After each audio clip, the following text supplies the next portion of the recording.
Hi, my name is Kiron RAVINDRAN. I'm a professor of information systems at IE Business School.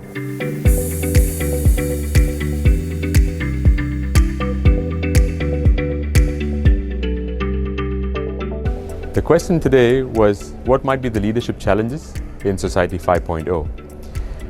If you look at what Society 5.0, it's positioned to be this fairly utopian definition of society where we are inclusive, we've used digital tools, it's a merging of cyber and physical worlds. While it poses new challenges, I think some challenges have existed from the beginning of mankind. And leadership in society from the time whether we were village chieftains or CEOs of organizations has been to be a good human being. How can we be inclusive to the needs of the society? How can we be empathetic to the various members of our community? Can we be critical in the way we think about the threats and the possible realities that we are going to face? Can we be creative in coming up with innovative solutions for the challenge that we are facing? So I don't think these things have changed. What has changed is the context in which we have to be creative and empathetic and compassionate, and we have to be even more critical in the way we can anticipate the information that we are being bombarded with.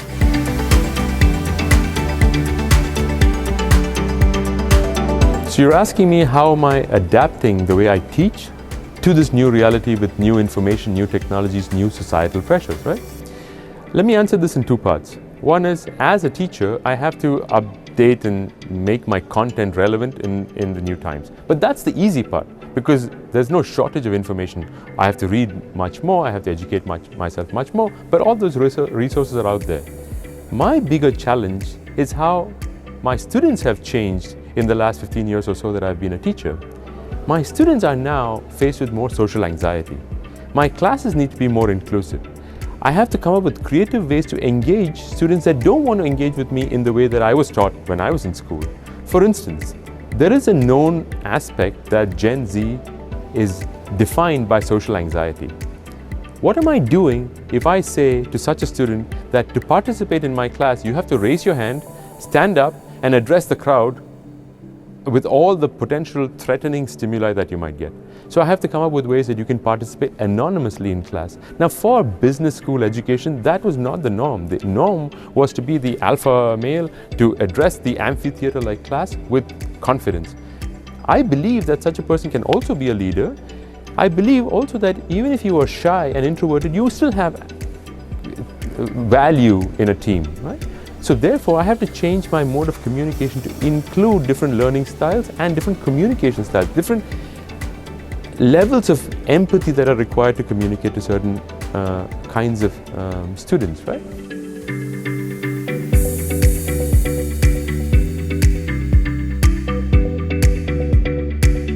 So when you ask me, what are the pros and cons of new technology?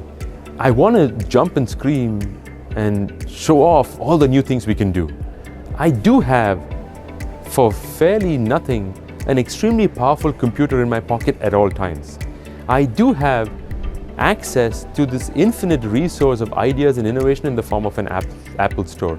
I do have access without paying anything for extremely sophisticated algorithms. I do have access to infinite computing capability, whether on cloud computing, whether it's buying or storing the data or just making it all function. So I can launch a company without spending anything really in terms of IT infrastructure, right?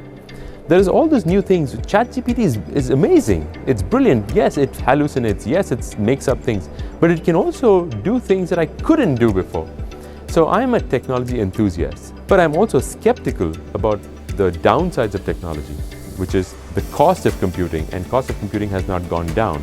As computational capabilities have become cheaper, we've consumed more, and as a result, we actually burn up a lot of fossil fuels just enjoying my recommendation system recommending me a new song or the recommendation system recommending me a new movie. I could have been perfectly fine if the recommendation was slightly less accurate, if that was saving the planet somehow, but I'm oblivious to this cost of technological improvement. There is another aspect to it. We have known for a few years now that technology has debilitating impacts on society. We've heard of body image dysmorphia as a result of exposure to Instagram. We've heard of all the fake news that has spread on user-generated content channels. We've heard of a post-truth era. We've been subject to instant gratification that I would rather wait a whole year and binge watch a series than wait every week to watch something, right? So our behavior has changed in certain ways. I often bump into people that have turned off the double check feature in WhatsApp because it gives them anxiety to be left on red. So yes, there is a hard engineering problem of fixing the sustainability problem, and there is a bigger social aspect of these changes caused by technology. We've not even talked about the technology-enabled skill change required for sustaining jobs in this new environment, right? A significant amount of people are going to lose their jobs. Have we considered an empathetic, human-centric approach to involving them in this new workplace? These are, I think, the big problems that we might face as a result of this accelerating technological progress.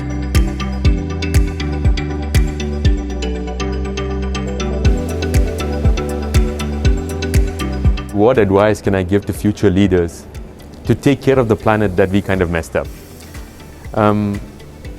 I like to think of this as potentially what can we do to be better humans in this human-machine combination, right? So are we pulling our weight as humans in being good humans?